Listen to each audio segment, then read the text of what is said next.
Bien-aimés frères et sœurs, vous connaîtrez la vérité et la vérité vous affranchira. Ça, c'est pas moi qui le dis, c'est la Bible qui le dit. Mais moi, je vous dis mieux. Vous connaîtrez la vérité historique, notamment celle de vos ancêtres kémites, et vous aurez une vision globale de ce que c'est que la vraie souveraineté politique. J'ajoute, vous reviendrez à la spiritualité africaine ancestrale et vous comprendrez les enjeux de l'indépendance économique. Et pour terminer, vous accepterez votre identité culturelle kémite et vous obtiendrez deux choses. La première, c'est la paix. La seconde, c'est le développement, à une condition. L'unité de toute l'Afrique noire, l'unité de tous les Noirs du monde entier.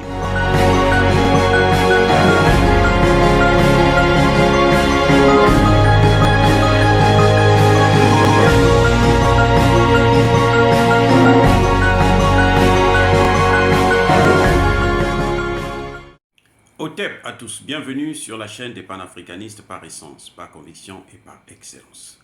Celle des citoyens kémites par nécessité et obligation de combat. Nous sommes une chaîne qui n'est guidée que par nos ancêtres et rien que par les ancêtres qui appartiennent à l'égrégore du monde noir. Par conséquent, nous ne croyons en aucun Dieu venu de l'étranger. Toutefois, cette vidéo n'est aucunement destinée à inciter à la haine ou à la violence, car nous menons un combat qui est d'abord et avant tout spirituel, intellectuel et démocratique. Ensuite, il est politique, géopolitique et géostratégique.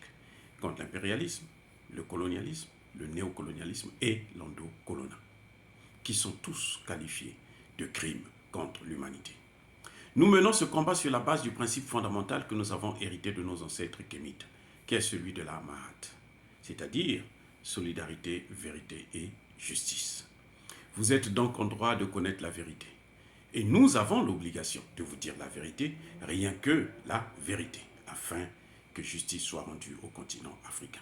Et ça, c'est notre modeste contribution dans cette noble lutte en faveur de la souveraineté, la dignité, la solidarité et l'unité africaine. Ça, c'est ce que nous appelons le panafricanisme. Bien-aimés frères et sœurs, nous allons revenir sur le débat d'un éventuel troisième mandat du président Touadéra. Je fais une très grande différence entre un troisième mandat de Macky Sall, un troisième mandat de Alassane Ouattara et un troisième mandat de Touadéra. Et je mesure les conséquences des risques que nous devrons prendre si nous faisons une présidente tournante. Regardez ce qui se passe. Pourquoi je fais une grande différence entre le troisième mandat de Alassane Ouattara et celui de Macky Sall? En ce qui concerne Macky Sall, il a été élu régulièrement, une fois et deux fois. Mais Macky Sall, durant tous ces deux mandats, n'a fait que servir les intérêts occidentaux. Vous savez, à cette allure-là, si un autre président ne vient pas pour changer les choses, les Sénégalais vont être amenés à vivre seulement dans la périphérie de Dakar. Ils ne pourront plus vivre dans Dakar. La vie sera tellement chère, tellement élevée, que seuls les Occidentaux, les étrangers qui viennent, ce sont eux qui vont habiter dans Dakar. Vous voyez, donc, tout le travail que les Sénégalais ont fait, ce sont d'autres gens qui vont prendre ça. Parce que, vous voyez, les grands hôtels, les grands buildings qu'il est en train de faire là, ce n'est pas à la portée du Sénégalais moyen. Donc les gens seront obligés de fuir Dakar et laisser ça aux Occidentaux, aux Blancs. Si vous voulez, en termes plus terre à terre. Vous voyez, ça c'est un problème. Macky Sall, en ce moment, est en train de mettre en place, installer une base militaire américaine. Il y a déjà une base militaire française. Il veut mettre maintenant une base militaire américaine. Et il veut renforcer la base militaire française. s'il a un troisième mandat, il va faire quoi? Qu'est-ce qu'il va leur donner de plus? C'est la question qu'on se pose. C'est pour ça qu'un troisième mandat pour quelqu'un qui a passé son temps à suivre, vous avez suivi l'histoire du blé, hein, qu'il est allé négocier, flatter à Moscou. On l'a même surnommé le mendiant du blé. Il est allé soi-disant au nom des Africains et on s'est rendu compte après qu'en fait, il n'était pas parti au nom des Africains. Il était parti, ce sont les Occidentaux qui lui ont demandé d'aller négocier avec Poutine. Parce qu'il savait que Poutine va bien le recevoir et Poutine va répondre à ses doléances. Et qu'est-ce qu'ils ont fait? Tout le blé est allé en Europe. Vous avez entendu Macky Sall parler? Sur 124 navires qui ont quitté l'Ukraine pour aller à l'étranger, vers l'extérieur, vous savez combien sont allés dans les pays du tiers-monde? Pas seulement en Afrique. Donc les pays pauvres d'Amérique latine et d'Asie, il y en a eu à peine 3. Donc c'est 4% du blé qui est sorti de l'Ukraine qui est allé dans les pays pauvres du monde entier. Tout le reste là, les 96% sont allés en Europe. Et qui a négocié ce marché? C'est Macky Sall. Donc il est allé travailler pour eux, pas pour les Africains. C'est ce que nous ne voulons pas. Donc des gens comme ça, ils ne méritent pas un troisième mandat. C'est clair et net. Ça, il n'y a rien à faire. Nous allons parler de Alassane Ouattara. Pourquoi je pense que j'ai critiqué le troisième mandat d'Alassane Ouattara? Parce que Alassane Ouattara, d'abord, il est venu sur le sang des Ivoiriens. Ça, je pense que personne ne peut le contester.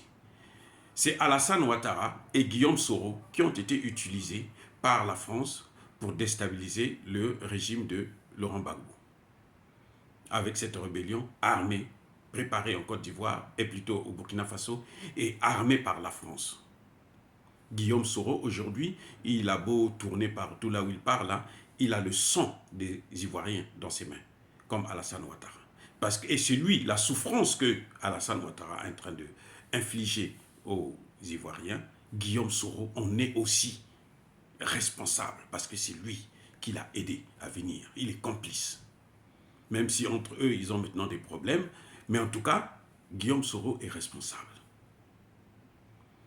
Donc, monsieur vient sur la base du son, monsieur passe son temps à servir les Occidentaux, à déstabiliser la sous-région pour le compte de la France. Les sanctions au Mali, les mercenaires. Vous savez, la Côte d'Ivoire et le Mali, ce sont des pays frères. Donc, je vois pourquoi les Ivoiriens vont aller semer le trouble, déstabiliser le Mali. Si ce n'est pas la demande de la France, ça c'est une évidence. C'est pour ça que le dossier a été amené au niveau des Nations Unies. Eh oui, Alassane Ouattara est allé se plaindre, mais c'est vous qui m'avez envoyé. Et j'ai pris mes hommes, je les ai envoyés, aidez-moi à les ramener. Voilà là où se situe le problème. Donc, il a passé son temps à servir le métro ivoirien en construction. Combien la France a demandé? 1000 milliards. Alors que ce métro-là, les Chinois pouvaient le construire avec 150 milliards. Ça veut dire quoi? Ça veut dire que Alassane Ouattara est en train de jeter l'argent des Ivoiriens à la fenêtre. Bon, Alassane Ouattara est en train de renforcer la présence militaire française en Côte d'Ivoire. Aujourd'hui, plus Alassane Ouattara met le temps, plus les Ivoiriens sont sous la tutelle complète, la domination de la France. C'est la France qui contrôle maintenant même les rues dans la capitale, dans Abidjan et puis dans certaines parties du pays. On a des vidéos où les jeunes se plaignent que, bon, mais écoutez, c'est quand même notre pays, c'est pas à des Blancs de venir nous contrôler nos pièces d'identité, ainsi de suite. Nous ne sommes pas en France. Donc, un type comme ça, si vous lui donnez un troisième mandat, c'est pour déstabiliser toute la région. Et oui, c'est pour enfoncer la mainmise de l'Occident, la France et les États-Unis sur la Côte d'Ivoire. Maintenant que même les Américains sont en train de s'installer en Côte d'Ivoire. Il y a un problème là, sérieux. Les sanctions contre le Mali, c'est la Côte d'Ivoire. Il y a un problème. Et la Côte d'Ivoire le fait pour qui? pour les intérêts, même pas des Ivoiriens, mais pour les intérêts de Emmanuel Macron de la France. C'est un problème. C'est différent de Touadéra. Touadéra a pris 2 mandats. Et, bon, visiblement, il veut un 3e mandat. Très bien. Mais pour faire quoi? Touadéra est arrivé. Vous savez, pour les gens de ma génération, donc entre 50 et 60, pour les gens de la cinquantaine, les Centrafricains de mon âge, ils n'ont connu que la déstabilisation. Ils n'ont connu que l'insécurité. Ils n'ont connu que des problèmes. Les gens de mon âge, donc ils naissent dans des problèmes, ils grandissent dans des problèmes, et si ils ne font pas attention, ils vont même vieillir dans des problèmes. Vous voyez ce qui est en train de se passer. C'est ça le problème. Et donc, parce que il y a 2 présidents qui ont essayé de faire les choses comme il se doit en Centrafrique.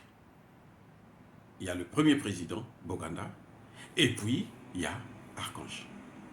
Donc Boganda a été tué parce que, bien entendu, c'est sa volonté de souveraineté, il a été tué. Et depuis là, jusqu'à Archange, Touadéra, c'est l'insécurité, l'instabilité. Au Centrafrique, là, quand vous creusez, dans votre parcelle à vous, hein, vous creusez, même un trou pour prendre l'eau ou quoi, à partir de 2 mètres, ça ne vous appartient plus, c'est pour la France, même pas pour le Centrafrique, pour la France. Et c'est la Constitution qui leur donne la possibilité de se maintenir dans ces accords. Regardez ce qui s'est passé. Quand Touadéra vient pour prêter serment, son prédécesseur, l'ancienne présidente, on lui apporte des dossiers antidatés, on lui demande de signer pour imposer ça à Touadéra. La cérémonie d'investiture a commencé en retard parce que la dame refusait. Ils sont allés refaire d'autres papiers qu'ils ont amenés à Touadéra. On lui dit, ils ont antidaté ça, ils disent à Touadéra, signe ça d'abord avant de prêter serment. Touadéra prend, il dit, je veux lire, il donne à son conseiller prend, il lit, il déchire le papier.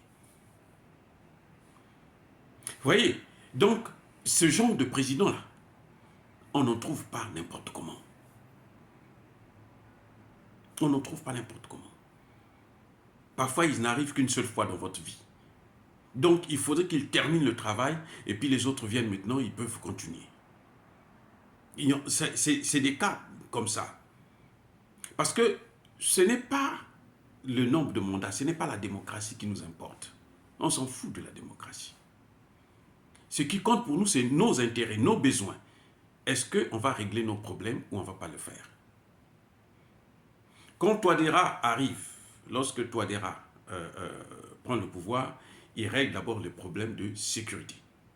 Aujourd'hui, 95% du territoire est maintenant sécurisé. Il règle le problème du CFA. Il essaie de nuancer avec le Sangokoan.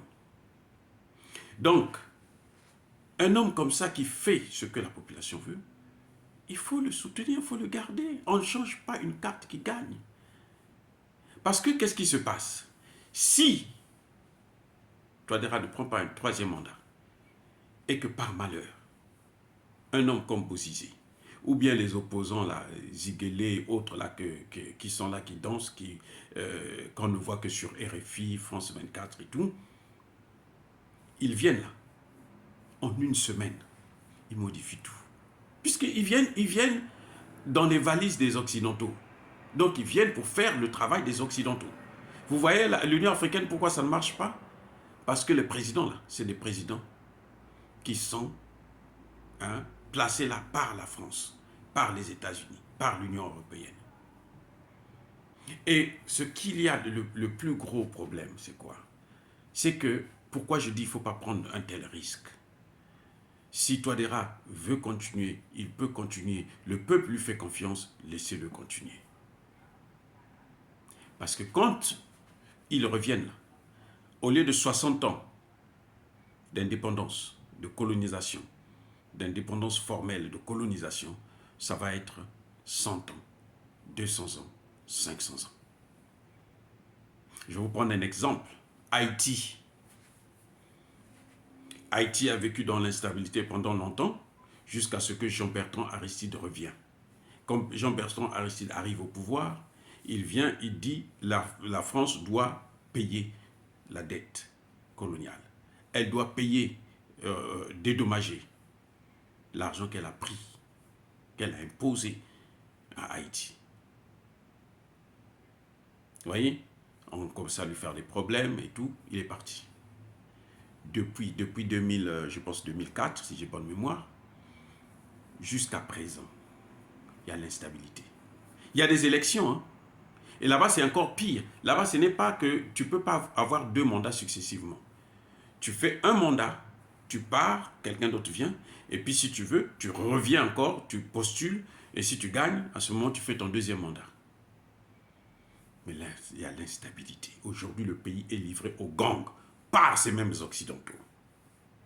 Et vous savez, les maîtres de ces gangs-là, parmi ces maîtres de gangs, vous avez des sénateurs comme Lambert, que j'ai connu d'ailleurs très bien, ou bien le président Martelly, que je connais, lui aussi a des gangs.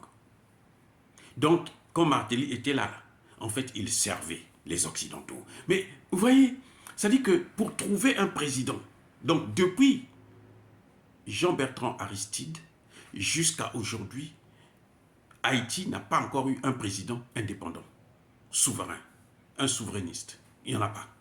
Tous ceux qui sont passés là, qui l'ont succédé, malgré les élections là, ils ne sont pas des présidents crédibles.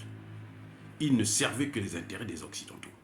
Voilà le risque que nous devons prendre, que je pense que nous ne devons pas prendre, parce que le problème de limitation de mandat, ce n'est pas notre affaire. Le problème pour nous, c'est qu'est-ce qu'on veut faire avec son mandat. Un 2e, un 3e mandat, qu'est-ce qu'on veut faire avec? Le Mali, regardez le Mali là, hein? Pendant 30 ans, il y a eu d'abord Konaré qui était là, 2 mandats, légalement, hein, il est parti. Il y a eu ATT, 2 mandats, il est parti. Il y a eu le dernier là qui vient de mourir là, Ibeka. Il y a eu des élections. L'instabilité est toujours là. La souveraineté n'est pas. Les Ivoiriens, les Maliens ne faisaient que souffrir. Donc si aujourd'hui on trouve un dirigeant, moi je ne ferai aucun mal que Assimi Goïta décide de modifier la charte de la transition, hein, et puis il se représente. Et oui, il le fait bien. Pourquoi vous voulez l'enlever? Pour faire plaisir aux Occidentaux. Pourquoi? À quoi ça sert? Qu'est-ce que ça nous apporte? Vous voulez encore redescendre? Nous avons aujourd'hui en Afrique, il n'y a que 2 pays qui sont l'exemple du panafricanisme, de la souveraineté des États africains. C'est le Centrafrique et le Mali. Que 2. Nous sommes en train de vous faire en prix pour que, petit à petit, on puisse gagner d'autres pays. En ce moment, les regards sont tournés vers le Burkina Faso. On ne sait pas encore si celui-là, cette fois-ci, Traoré, va respecter ses engagements. Damiba a échoué lamentablement. Mais est-ce que Traoré va respecter ça? Pour que ça fasse un 3e pays. Et petit à petit, on pourra obtenir notre indépendance. C'est comme ça qu'on pourra aller vers le développement. Mais sinon, regardez, vous voyez le Nigeria, un grand pays comme ça, là, qui est riche, la première économie d'Afrique.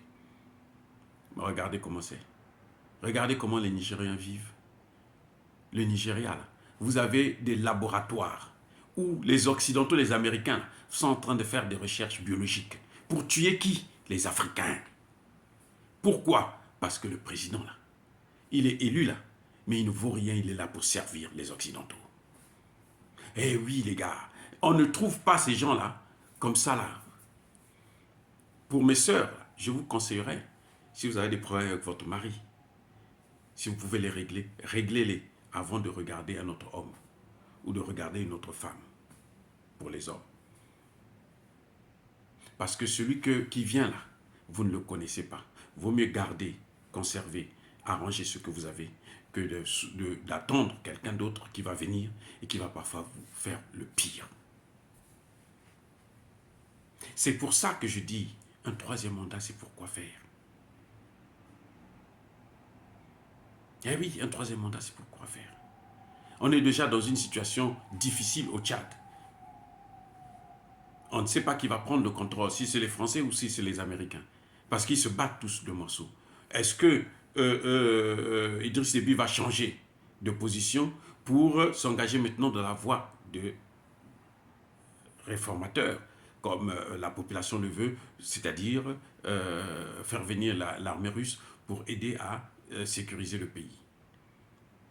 Parce que ce soit Succès Masra, ceux qui supportent Succès Masra sont en train de supporter indirectement les États-Unis et la France. Ceux qui supportent Idriss Déby soutiennent pareil. Donc ce qui est important pour nous, c'est soutenir des idées, soutenir, donner une ligne de conduite au président et qu'on puisse le suivre. Donc le troisième mandat, il faut me résumer, parce que je ne veux pas être trop long, le troisième mandat sert à quoi? C'est la question que nous devons poser. Qu'est-ce qu'il va faire avec un troisième mandat? Qu'est-ce qu'il a fait avec le premier et le deuxième? On fait le bilan. Si on voit que le bilan marche, on peut le reconduire. Si on voit que ça ne marche pas, on l'enlève, c'est tout à fait normal.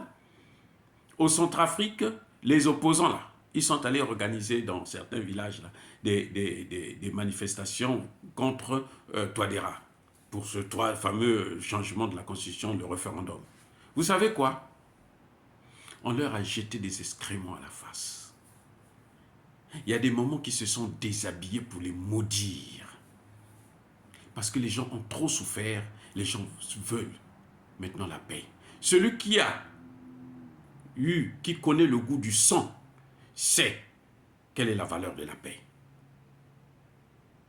Je répète, celui qui connaît le goût du sang, celui qui connaît le goût de l'instabilité, sait quelle est la valeur de la paix.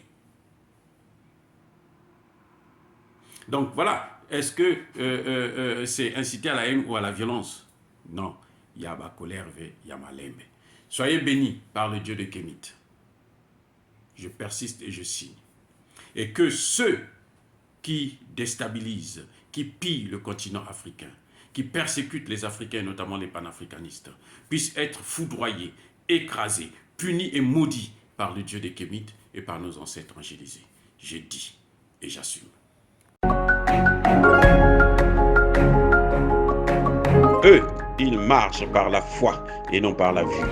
Mais moi, je vous conseille vivement de marcher par la connaissance scientifique et historique, notamment celle de nos ancêtres kémites, par les cinq sens et par l'intelligence. À vous, Mapia.